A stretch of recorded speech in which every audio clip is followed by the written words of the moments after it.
Thank you. Our speaker was very fast, so we have more time for questions. And nós vamos coletar aqui 3 perguntas de cada vez, e aí nós passamos de volta aqui para as respostas. Temos aproximadamente 1 hora aqui para conversar. Ministro, o senhor gostaria de dizer alguma coisa antes, ou fazer algum comentário? Não? Ok. Quem gostaria de fazer perguntas, então?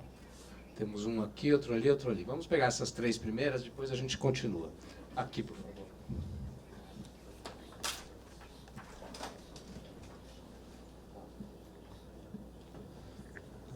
Nós estamos com tradução simultânea, então o senhor fique à vontade, pode falar em português e inglês como achar melhor. Good morning. Good morning, thank you for your presentation. Back to 2000, I had the opportunity to work with a couple of defense and aerospace industry, Israeli industries. We see the Brazilian Air Force Programs Office. We had a couple of contracts of acquisition and technology transfer. And it was very interesting because we tried at that time in 2000 to put a mirror in the innovation scenario that we had in Israel at that time. And talking to the guys from Israel, I had the opportunity to ask to a former Minhaj pilot, a veteran for Yom Kippur War, and he summarized it for me two main factors. You mentioned that, but for him, the main factors for the success of the Israel in innovation was the mandatory military training that you have in Israel, the technical training that you have there, and at that time he said the chutzpah. And he summarized for me that the most important things were those 2 factors: the mandatory military training you mentioned, and the chutzpah. At that time he said that was the extreme self-confidence of people from Israel. That's the main factors for the innovation success in Israel. Thank you very much. Okay, if you have a question, that's even better. Yes, please. Okay, please. It's better if we... Seria melhor fazermos realmente perguntas para a gente otimizar o nosso tempo aqui. Apenas uma questão... sim, eu gostaria que a pessoa, antes de fazer a pergunta, se apresentasse, tá? O nome e instituição aí que representa. O senhor gostaria de fazer uma pergunta? Hello, Mr. Cukierman. Thank you very much for your speech. My name is Pedro Maeda. I'm an entrepreneur.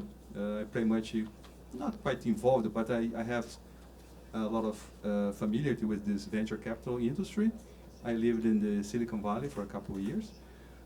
I'm just wondering how, by looking at your list for the key success factors that you basically foresee in your country, and unfortunately, most of them, we as a Brazilian, you don't have those. Education, military, you don't have basically, and also you don't have the Jewish culture, a lot of things, yeah? Nevertheless, you have a huge domestic market. To what extent do you think that Brazil may try to, not to lead, of course, but maybe to catch up on this new economy? Because it's quite regarded that Silicon Valley, Israel, and China are basically taking the lead on this innovation industry. And our country, again, we are losing room for that race. What do you think? I think it's a tough question for me because I'm not very familiar with the Brazilian ecosystem. But, I've been here quite a few times and I have a lot to learn here. But I think that you cannot repeat the Israeli model as you overseas and to say that's the only model to success.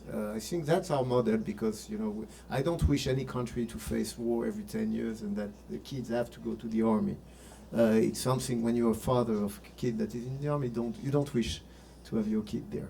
But I think that there are a lot of things that we see here in Brazil which are very strong, and the agri-industry is a very strong industry. The fact that you have a huge local market, it's a huge industry. You see that China successfully developed their economy, and they are not necessarily focused. I mean, the weight of the international business is limited as compared to the local market. So there is a lot of opportunities here. People are open-minded, educated. We have the impression that there is also the spirit of entrepreneurship. I've met with many entrepreneurs in a conference I joined yesterday, and there is a huge opportunity. Because I'm not an expert in Brazil, what I would like to see is more Israeli company being present here, because I think that we have complementary capabilities, and we think that Israeli companies have a lot to do in Brazil. There is a huge market potential. They have strengths in sectors that could have an impact, like the agro sector.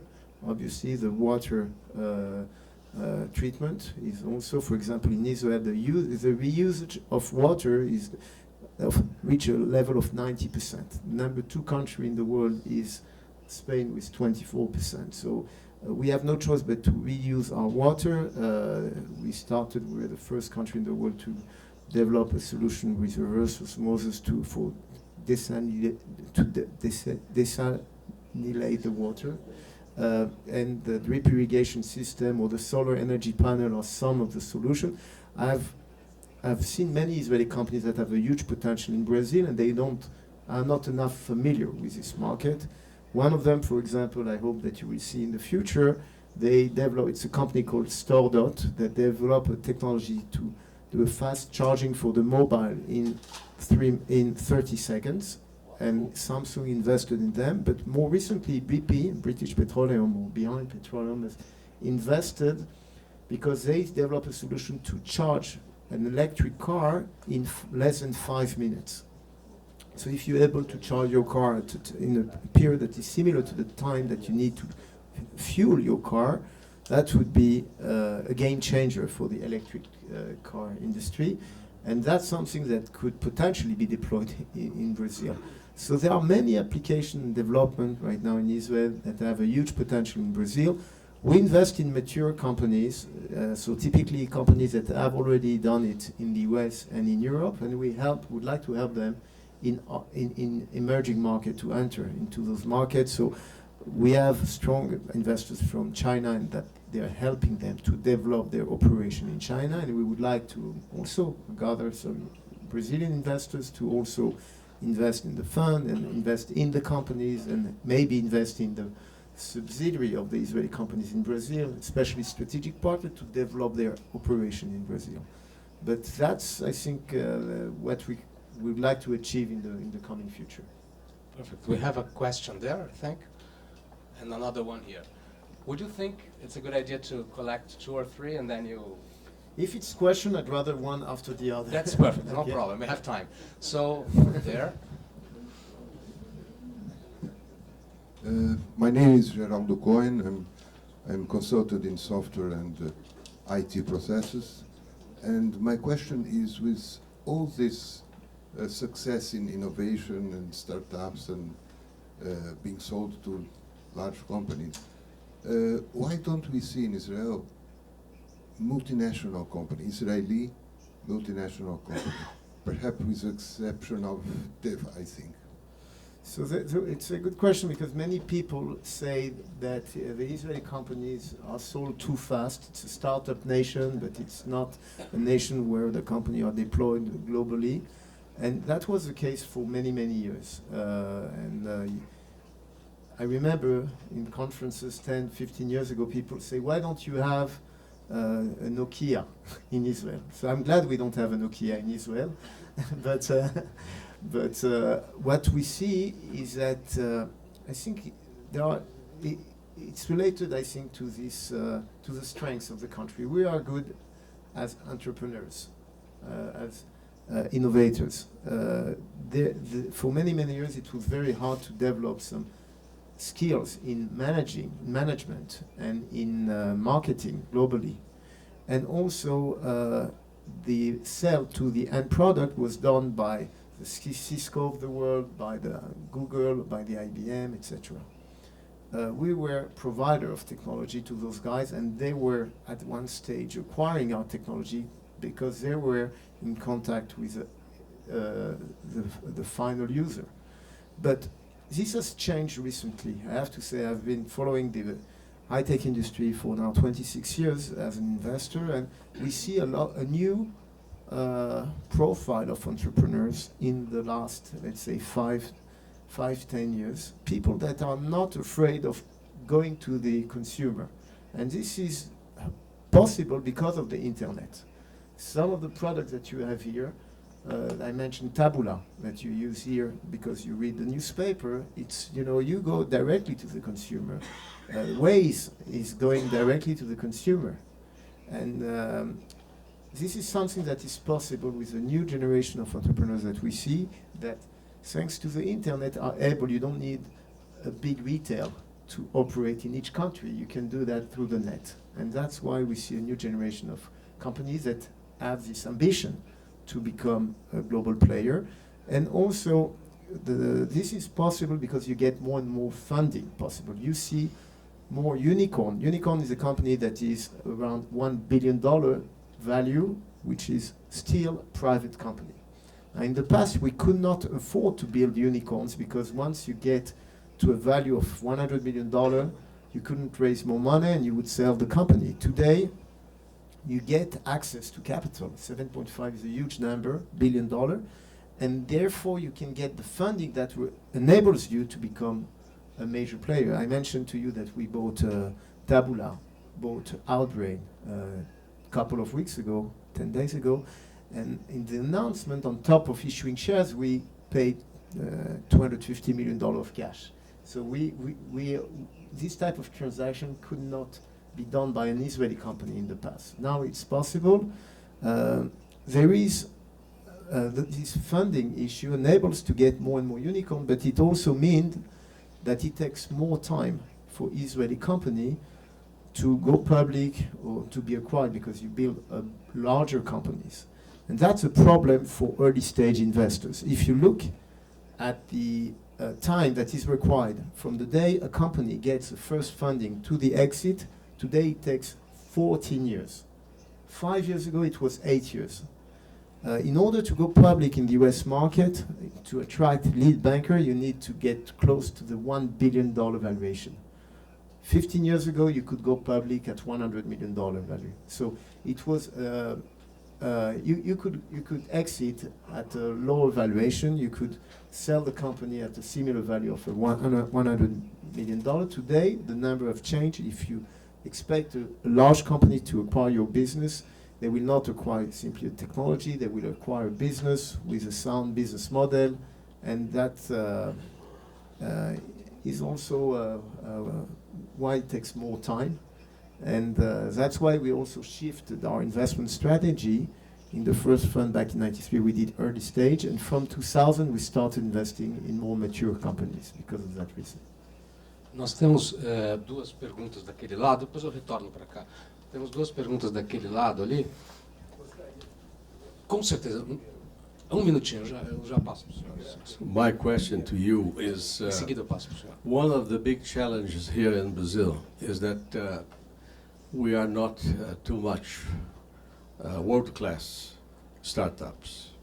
There's a strong effort to make it happen, but it doesn't happen in the way that we would like. Perhaps you know we have only 6 unicorns in Brazil. Besides the fiscal advantages that you have in Israel, do you have from the government some important support or even to force, let's say, people to be more world-class? And second, my second point is, do you have some already place here in Brazil? Are you yourself involved with somebody or representing you to develop the opportunities we may have in our country? These are my questions. So regarding the involvement of the government to support the companies, I have to tell you that the politicians like to take credit for everything. But when we sold Mobileye to Intel, there is no one politician that didn't take credit for it. But as I said, de facto, the support is indirect. I mentioned Mobileye, for example, we had 300 engineers coming from 8 to 100. So de facto, they help because they train soldiers in this special intelligence unit. The support is indirect because of the education, it's indirect because of the immigrants that came. For example, Tufin, the company that we took public 5 months ago, I was shocked because the founder, when we backed him, it was a young entrepreneur. And one day I introduced to him an investor, the head of EBRD, the Bank of Development for the Eastern Europe. And even though I backed him for many, many years, I didn't know, after the meeting, the guy of EBRD gave compliments in Russian to one of his colleagues about the entrepreneur. And Rovi, the CEO of Tufin, replied in Russian. I didn't know that the guy that I backed, that was a former employee of Checkpoint, was an immigrant from Russia. And I think that these are really the indirect support that they gave, but they are not really active, they are not shareholders, they are not supporting the business, because the business is anyway international, it's not a local business. So the government cannot facilitate much in terms of their business contribution. But the indirect is there, and regarding your second question, what we did in the past, for example, we have decided, because we invest in mature company, to help Israeli company to go in China. So we raised money in China. We have more than $100 million of our last fund that was invested from Chinese investors. And we were able, with our Chinese investors, to help our portfolio in China. We have established a team of 10 people in Hong Kong to offer our support for free for our portfolio company to help them grow in China, thanks to our local partner, which is China Everbright. We would like to achieve a similar objective in Brazil, maybe not of this magnitude, but we are here also to try to find some investors to get interested in the Israeli high-tech sector and what those companies could do in Brazil. And once we have the critical size, we will establish jointly with a local partner a team to support the deployment of the Israeli companies. Here we don't have yet reached that point, but we were aiming to reach that point in the coming months. Nós temos mais uma pergunta ali, depois nós vamos passar aqui para o senhor, que já... Sim, depois nós voltamos para cá. Hey Edward, my name is Gustavo Brandt. I'm the head of DocuSign in Brazil. We were 2 years ago a unicorn there in Silicon Valley.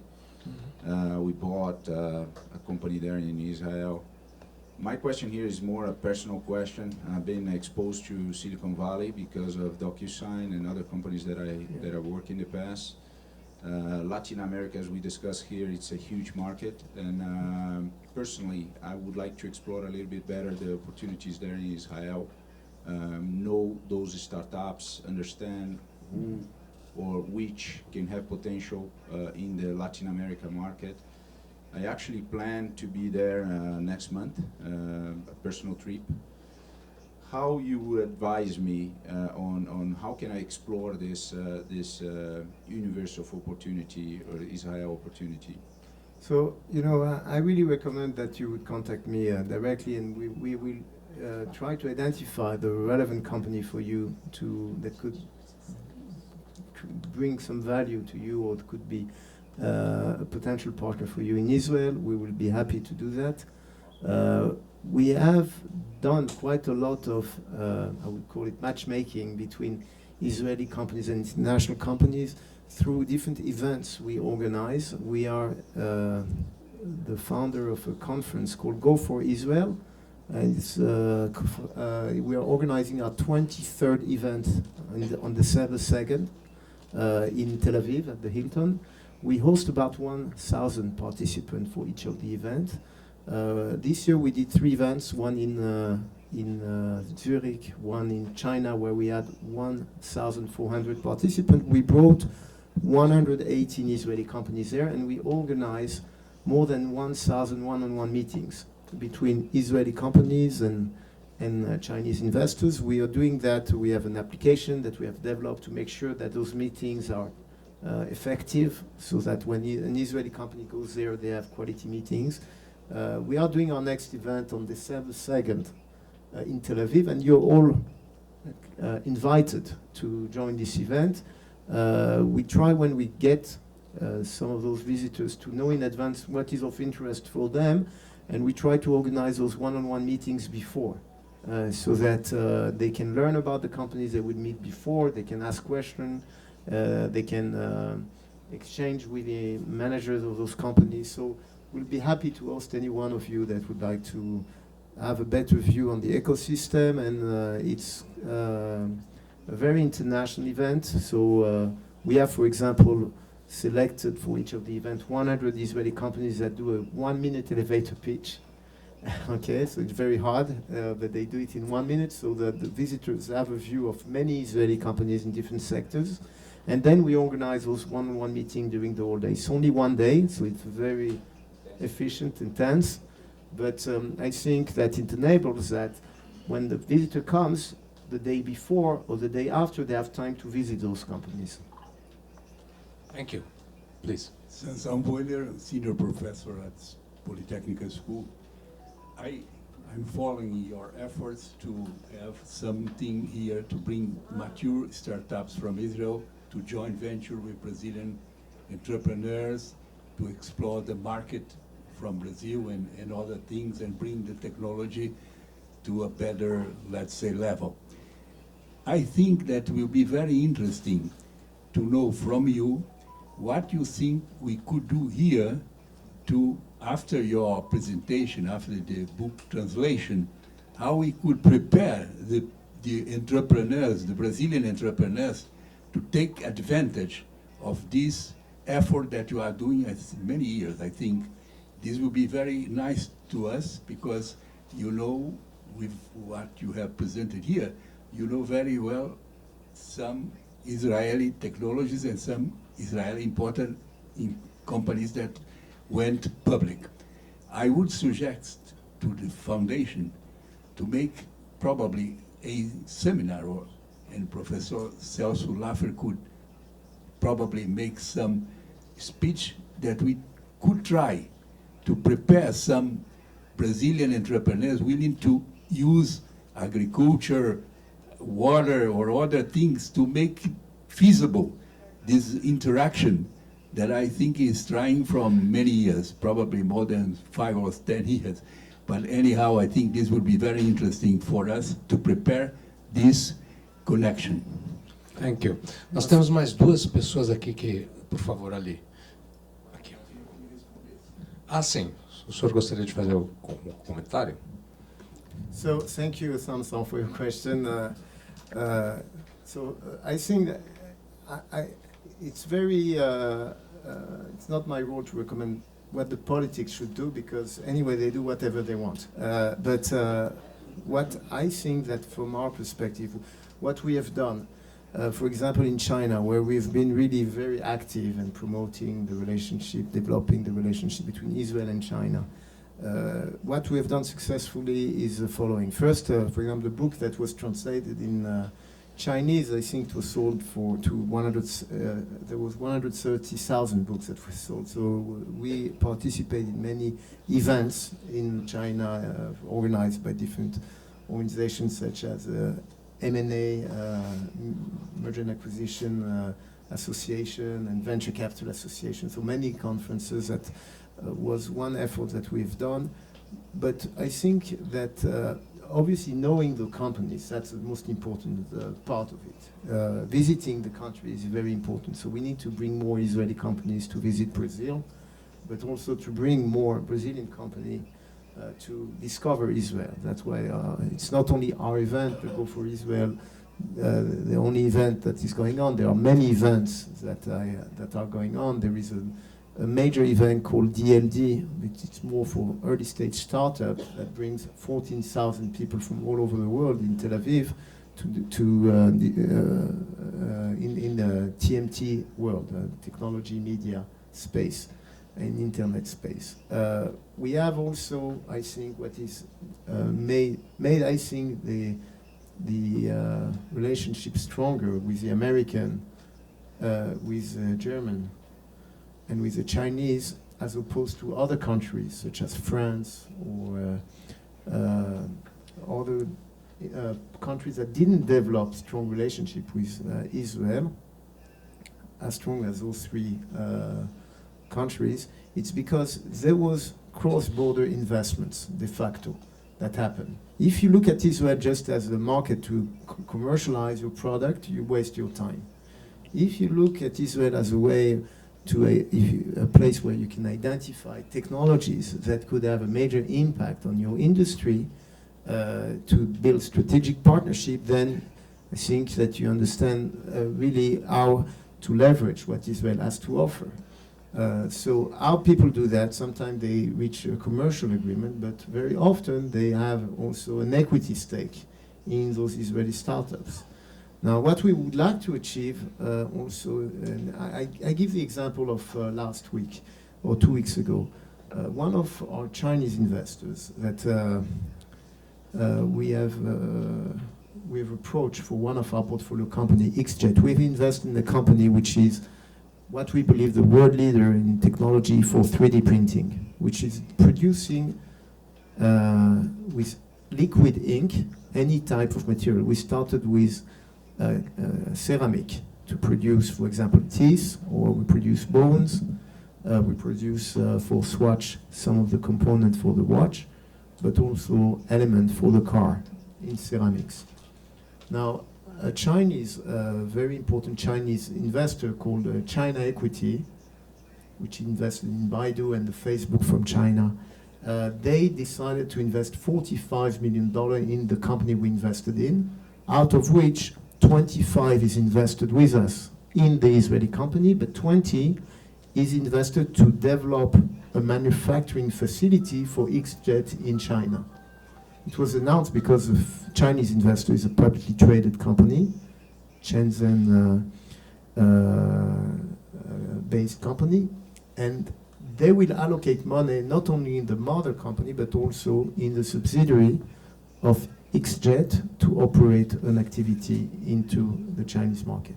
That's the kind of thing we would like to achieve in Israel, to find some investors that are investing with us in the companies that are able also to develop the operation of the Israeli company in China and maybe invest in the subsidiary of the Israeli company in China. This is, for us, the best way to build strategic long-term relationship between those companies. Alex Solomon. Só tem um pessoal atrás ali do senhor que acho que já está esperando um pouquinho mais de tempo. Só um minutinho. Por favor. I'm Fernando Schmidt from Niner Capital. The conditions in Israel seems a lot better than ours, for example. Would you recommend for an entrepreneur to move to Israel? And if so, how hard would that be? So, you know, it's a good way to grow the Israeli population. It would be to bring a nice portion of your people in Israel, but I don't think it's practical. But I do think that the exchange of ideas and information is important. So visiting the country is important. Building relationship is important when you're there. I think that the ecosystem is very specific to Israel. Obviously, education is important. You see, so some of the programs like the Technion, I study in the engineering school called the Technion. They have now international program like the one in New York, and they have a lot of executive program. People coming from all over the world to come for a short period of time to the universities. You know, Tel Aviv University has a program, the Hebrew University has a program where they train executive in specific classes related to entrepreneurship. But again, I don't think that the model of Israel can be repeated. There is the co-author of the book, Professor Daniel Roach, that I wrote the book with him. He wrote a book which is called The Silicon Valleys of the World, and he compared different Silicon Valleys. Everyone has his own model. You cannot repeat the Israeli model in every place. But some of the elements could be helpful in terms of the education and things which relate to the entrepreneurial spirit that one gains in Israel. But still, think you have a lot to do in Brazil. Thank you. Please. Okay, still Alex Solomon as formerly. I had the pleasure to write some words, introductory words to your book. I'm thank you very very much. honored for that. And my question is quite provocative, so you can feel free to skip it. I skip it. Anyone has Good. another question? Go ahead. How do you, no, you will skip it. How do you cope the BDS? Since you mentioned already in your book, you mentioned it, so it's not taboo. Yes, I think one of the things we tried to do in the book, we don't address only the positive point. There is, you know, the original title of the book is Le bouclier technologique de l'innovation. I don't know how you say in Portuguese, the bouclier. The shield, yes, of innovation. And in this bouclier, in this shield, there is also some fissure, some scratches, if you may say. And we need to analyze those. For example, one of the key challenges we are facing is, before we get to BDS, we're facing the problem of lack of engineers in Israel. We're missing about 20,000 engineers. So how we manage that? A lot of the people are doing outsourcing of R&D development in Eastern Europe, in India, in many countries. Maybe there is an opportunity for some companies to do development in Brazil. We have a problem with some population in Israel that are not part of the high-tech wave, if I may, that didn't surf in this high-tech wave.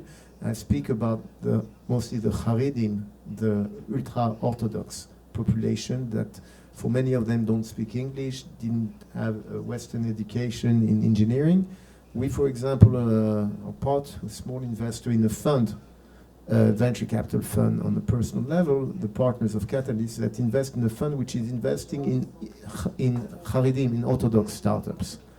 And that's very important. And we see more and more Orthodox starting to work. And that's a very important trend. The Arabic population for many years in Israel was not really very active because many of them didn't go to the army. But you see that, for example, the percentage of Arabic in medical studies is higher than the percentage of their in the population. And that's why you see more and more of the Arabic people very active in startup related to medical. And if in the past the level of revenue of the Arabic population in Israel was much lower than the Israeli one, the gap has been reduced a lot. There is really an emancipation of the population, the Arabic population in Israel. So that's less of a problem, but there's still a lot of part of the population that needs to be integrated to this startup nation wave. Now, regarding the BDS, it is an issue in some countries. BDS is the initiative of boycott against Israeli product. So that you see that some of the companies are pulling out of Israel. Some of the musicians are deciding not to to have a show in Israel, etc. There is a lot of pressure that is done. Unfortunately, this pressure is sometimes efficient. On the other hand, I will tell you, it's very strange that the BDS, which is has been founded by people that are anti-Semitic against the state of Israel, and even some leaders are former terrorists. It's amazing to see how successful they are in some places. And I do think that de facto you see some BDS initiative in the Western world, but you don't see so many Arabic countries applying the BDS rules. Because, for example, if you buy Apple or if you buy a pharmaceutical product, there is a good chance there is some of the development of an Intel chip you're using would be developed in Israel. And de facto, you don't see any Arabic sheikh boycotting, leading product because they are selling in Israel. You know, they will still buy Mercedes and drink Coca-Cola, and they will still buy an Apple or an Intel chip if they need one.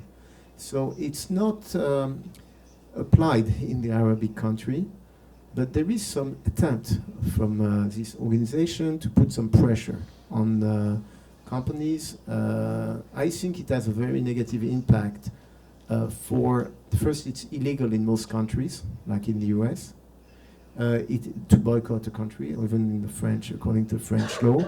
And also, sometimes it has a negative impact on the Arabic people in Israel. For example, there was a lot of pressure done on SodaStream, a product which produced soda, and because they claimed that SodaStream was active and had production facility in the West Bank.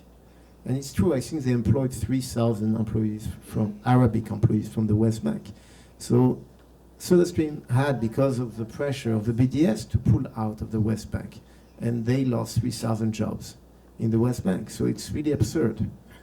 So it's not very efficient, but it is a threat, and we have to be cautious about it. Mais perguntas? Deixa eu só ver se tem mais alguma outra pessoa aqui esperando. Por favor, aqui. Já volto ao senhor. Hi, my name is Vitor from a coffee shop nearby, but I worked for a few years in an Israeli high-tech company. My question is on the investments in startups. You put some case studies of success. I'd like to hear from you some case studies of failures, why it failures, and how to avoid failures. You know, I don't know about failures. You know, we have only had a success. I've never heard about any failure. But more seriously now, I think that we had a lot of failures. And for example, in my first fund, out of 9 companies, the one of 93, only one succeeded. Fortunately, it made the return of the fund, this one success, we had 67% IRR for the first fund, but we lost 8 companies. And one of the things people say, what are the key criteria when you invest and why? So obviously, for us, the key criteria is the management, the quality of the management. But many of the companies we backed had an amazing management team, and they failed. And one of the first reason why a company is shutting down is one reason, one criteria, that they don't have cash. Then they have to shut down their operation. And for many years it was very hard to raise money for many Israeli companies. Now it's easier. But one of the ways that we have managed to reduce the number of failure is that I told you that it takes 14 years today from the day you get the first investment to the exit. And the funds, many of the funds have a limited period of time of 7 to 10 years. So how do they manage? Even if the company is successful, they need to shut down the fund before the company managed to get an exit. So that's a problem. So one of the things we've done, we've invested in more mature companies over the years. If you look at our portfolio companies, they typically are more than 10 years old. We also are buying out existing shareholders. That's something that we are doing more and more. Instead, most of the funds, 95% of the fund, are putting money in. And we decided, and we did, for example, Omrix is a good example. By chance, you have the slide here. We started back in 2005, we invested in that company that was doing $27 million sales and was still losing money 10 years after they were established. So what we did is that we bought Series A. This company had J series of shares, especially in the medical field. It takes even more time than the average industry in terms of number of years before the exit. So we invested, I think, about 14 years after the company was established. You see, the Series A invested in 95, and we invested back in 2005, 10 years after they were established. So we bought all the Series A. Anyway, the company, we bought it at $45 million valuation. Anyway, all the series were converted before the IPO into common shares, so we didn't care to buy preferred A. And then the company went public at 110 a year afterwards, and they reached even at the peak $800 million. But when we invested and we bought the venture funds that came in 10 years before, company was still losing money, and the year afterwards they moved, you see, from 27 to $63 million, and they became profitable with $23 million profit. So one of the things we did is that we did invest in much more mature company. We did a lot of direct secondaries. This is called a direct secondary when you buy out existing shareholders in a company. In the new fund, for example, we have in our data room identified what are the best 150 companies, and we looked at who have been the investors that came in more than 10 years ago. Sometimes they came 20 years ago, and that's a way for us to identify companies that have already a proven track record. And we look much more in depth into the background of the entrepreneurs. We spend a lot of time. We just have an investment committee next week, and we've been for 6 months doing a due diligence on that company in the auto tech industry. And we spend a lot of time really looking at the management team, the research team, the performance of the entrepreneurs behind this company. And we spend a lot of time and effort to do a due diligence. Sometimes we spend hundreds of thousands of dollars in due diligence and we don't do a deal. Yeah. Okay. Eu gostaria de falar, I would like to just make a comment here. The foundation we have made a partnership with a French organization called Futurible. And we are also publishing here in Brazil a magazine called Futurible. It's a mix of futur possible, no? And in our last number, which you can find at our website, our last number, which was published just some weeks ago, we asked for a Brazilian very famous scientist called Carlos Nobre, and his brother Ismael Nobre. It's a family of scientists, and he wrote a very interesting article for us about the Amazon, which is a big deal now here and everywhere. And he was, in this article, he was talking about the possibility of uniting technology and our big diversity in the Amazon to develop a new way of developing the Amazon, which would preserve the forest intact and the rivers and everything, and at the same time using all the technology that we could use to make more expensive products and things like this. So I would even give you a magazine for you to have a look. Of course, it's in Portuguese, but we also have a translation in English I will send to you. What do you think about this idea? And just another question related to Brazil as well that I would like you to comment. I think 2 years ago we had a speaker here.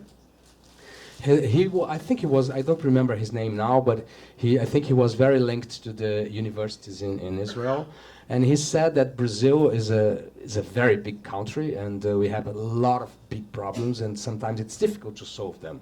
But he told us that we could think about using technology to go straight to new solutions instead of having to do all the way that sometimes we are already late in some areas. We just could find some areas to go straight and find something really new and develop something really new instead of having to go all the way through.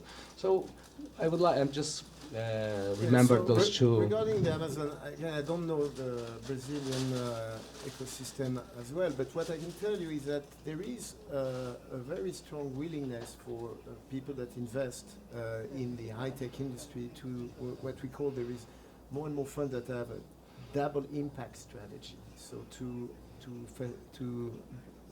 the investment would be for the benefit of the environment. And de facto, I think that you see that those funds are getting even better performance than the average fund, the ethical fund, what we call. So if there are opportunities that they've listed using technology to for the ecosystem for the benefit of the Amazonas area, I think that one can find some funding, not only foundation, but also venture fund and also family office that like to invest with a very good impact for the environment. And I think each country has to really focus on their competitive advantage. And you have some elements which are very unique in Brazil, and you have to promote that. We've seen also, and relates to your second question, going to the next generation of technology. I was surprised that one Israeli company that did very well in Brazil was developed a landline telephone that was sold to Alcatel eventually, not Alcatel, sorry, to Vivendi group. And I think that for $5.5 billion, it's an Israeli group that created the telecommunication. Yes. JVT, yes. JVT did a huge operation, and those are Israeli founders. But I'm a lot in China, and I've seen how China evolved directly in some industries and jump a next generation, and I've bypassed many countries by developing a next generation. You don't have, for example, landline. Almost you're only using mobile technology, communication infrastructure. You see some application that they've developed, for example, WeChat. I think it's the best of breed of all the apps that one can find, and they have managed to do something better. They didn't copy only some of the ideas. They did improve what was offered. When you use WeChat instead of WhatsApp or anything, so it's a combination of so many services and so many applications that it's really impressive. So the Chinese did manage to jump to the next generation of technology in many sectors. You know, we see, for example, the electric bike, and you don't see so many, they decide from one day to another. It's true that the government has a very strong power, but in some cities you can use motorbike using, which are noisy and which are using oil, but everyone has to have an electric motorbike. So those are decisions that have a positive impact on the environment, that it's easier to implement when you have a strong government that can impose some of those decisions. But it's true that we see how, you know, there've been cities have changed. It's very impressive. Every time you go back to China, you discover a new city which is bigger than the other. So obviously it's a good example of how some countries have jumped to the next generation directly in terms of usage of technology. Thank you. Nós temos uma senhora ali que se pediu, e depois temos um rapaz ali também. Vou voltar ao senhor, só um minutinho. Deixa eu só dar a palavra para quem ainda não falou. Good morning. I will speak in Portuguese because some words I don't know how to say in English. Well, acho que essa tecnologia é fascinante, é necessária, mas eu me pergunto como é que ela é aplicada, vamos dizer, no Brasil aqui. Porque, pelo que eu tenho contato com a população, eu vejo essa tecnologia entrando de uma maneira fantástica. Ao mesmo tempo, eu vejo um documentário sobre um país que não tem saneamento básico, que acho que é a primeira atitude de dignidade de um ser humano. Eu estou mencionando isso porque o senhor falou de medicina, ele falou da Amazônia, então criei coragem de falar isso. Então eu fico imaginando como é que funcionaria isso. Essa é a primeira coisa. Porque aqui, quando se coloca um porteiro automático num prédio, os 6 funcionários seriam incapazes de abrir uma porta automática. Eles não têm nenhuma infraestrutura, eles não têm uma educação, nada. Bom, a segunda pergunta é se existe tecnologias para infraestrutura, seja... Bom, eu não vou nem falar de saúde nem de educação. Educação é fundamental, porque quem preencheria, quem trabalharia em todas essas empresas? Eu pediria a senhora, por favor, para concluir a sua... Então, estou concluindo. Por favor. Então, eu queria saber se tem inovação em tecnologia para infraestrutura e como funcionaria toda essa importante tecnologia num país, como eu acabei de mencionar. Obrigada. You raise a few issues. Some of them are very important, but regarding the technology that could be implemented here, I don't think we can have a formula which is generic for every company. You need really to look at each company separately and see how they would implement their technology in a market such as Brazil. And what is also maybe interesting is to understand what are the needs of the companies here, and that instead of having a product-driven strategy where the Israeli technology company are coming here and trying to sell their product, to understand the needs and then to see whether or not we can identify the relevant technology which could be applied to the Brazilian market. You raise an issue which is sensitive, which is also related to the fact that the technology has an impact on the many industries, and obviously people that are not educated will have problem integrating the high-tech development or those you know, without education, it's hard for those to integrate those companies that develop new technology, and also it may have an impact in some industries. I am just investing, and we are investing as a fund in a technology which is very strong in radar for the car. And we have invested in Mobileye, which is doing this camera for the car. Eventually, we'll have robot car, taxi robot. So for all the people that are benefiting from the Uber, you create job by having a technology such as Uber, and suddenly you have a lot of people that are driving cars. So that's a benefit for people that don't have necessarily a high education and that would like to become taxi drivers. But on the other hand, when you will have the technology of robot taxi, what will happen to those people? It's a huge quantity of people. Now, I'm not sure that the driver of Uber are making money today because the cost of operating a car is very expensive. But in maybe 5 or 10 years from now, if you have the robot taxi, what will happen to those? So those are important questions. It's not, and it has to be addressed. And the government also have to take initiative to make sure that eventually there will be an employment for those people that will lose their job because of how technology will impact the society. Nós estamos com o nosso tempo mais ou menos terminando. Nós temos aqui uma pergunta desse lado, uma pergunta do lado de lá. E vou tentar fazer também o do senhor, e depois, infelizmente, acho que nós teremos que concluir. Então, por favor, senhor. Hi, my name is Mauricio Endo, and I'm a partner in charge of government at KPMG. My question is about the new 5G technology. We have heard that this is going to impact very strongly whatever industry or whatever people that live in this world, because it's something that will allow broadband communication between people, between equipment, between everyone. And how do you see this new technology impacting I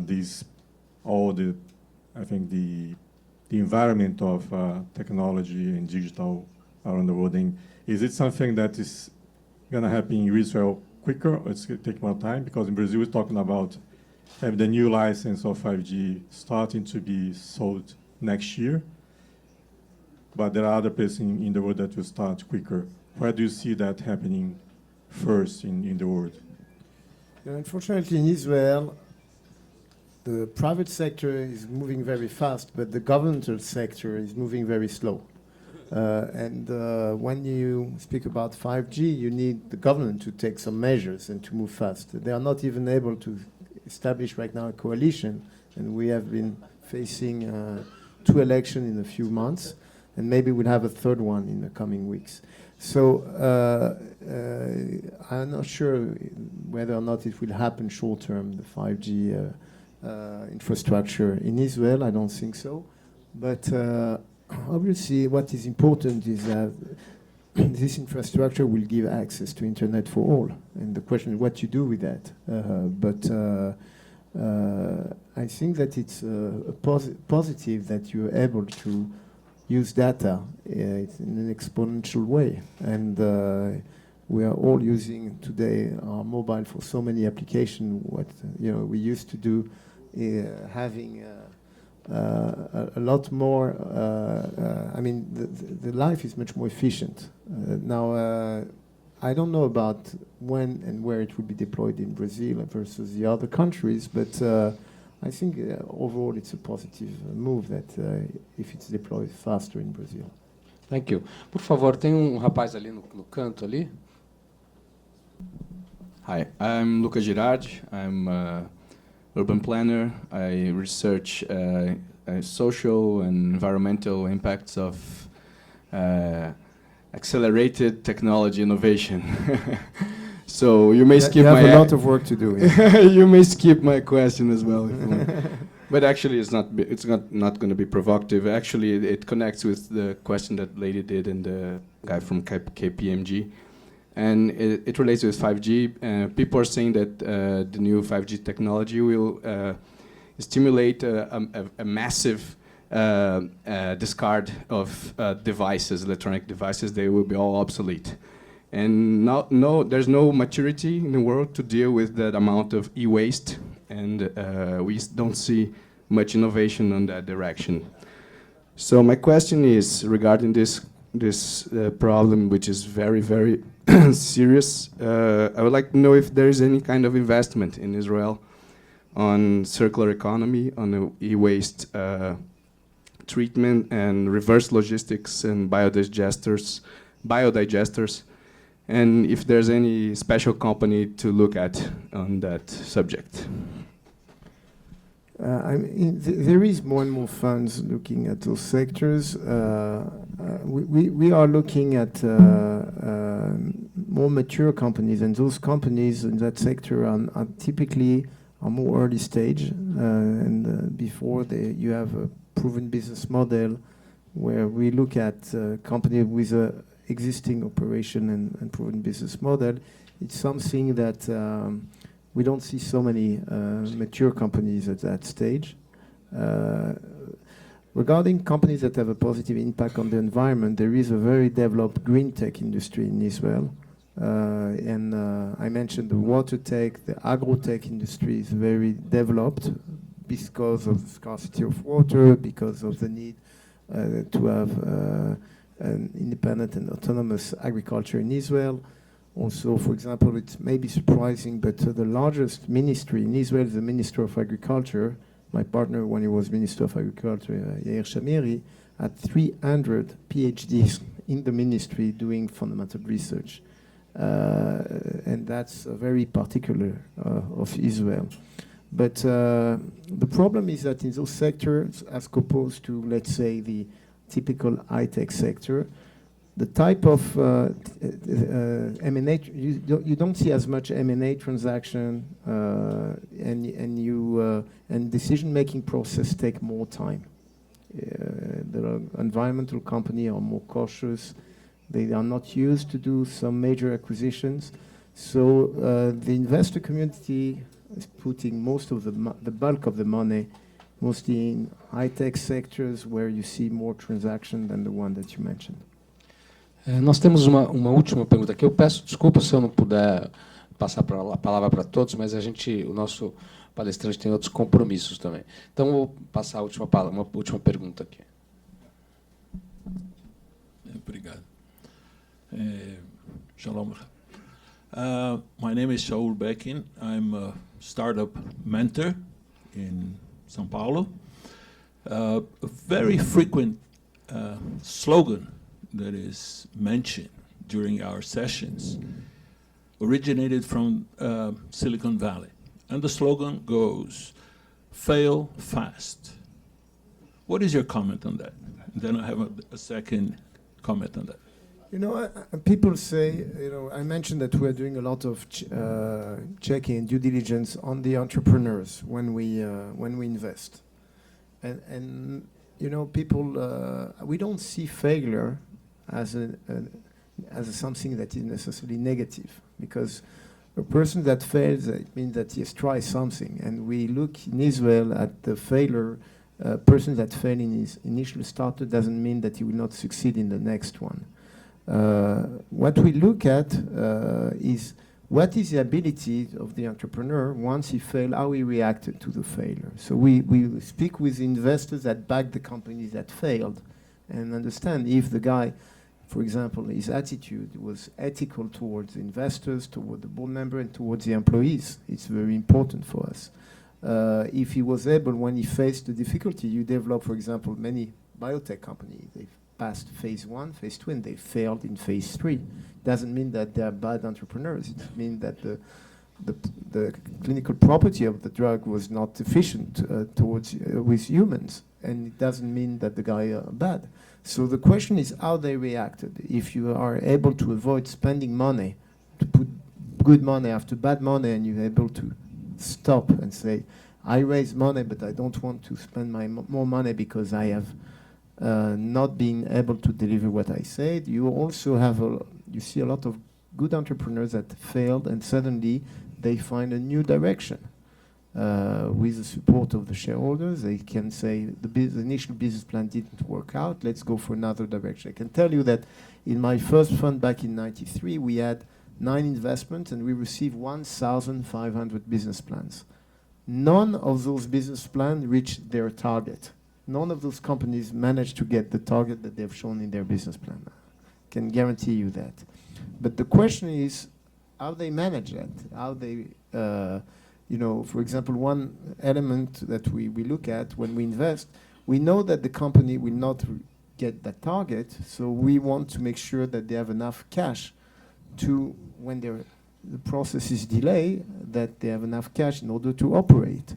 So we want to see an attitude from the entrepreneur that they understand that, okay, there will be failures and how they will react to that and what is the alternative way if this initial way is not successful, what is their plan B? And those are as important elements that we look at as, you know, failure is not necessarily a bad word. Okay. Ministro, o senhor gostaria de fazer algum comentário final? Eu acho que cobrimos muito bem o conjunto de assuntos e acho que foi...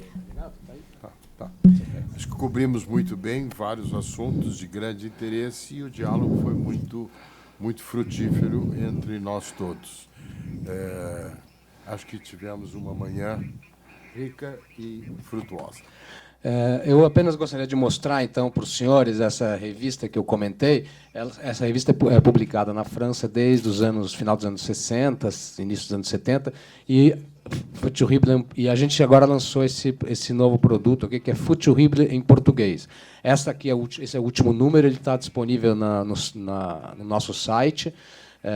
Na parte de publicações, pode baixar gratuitamente.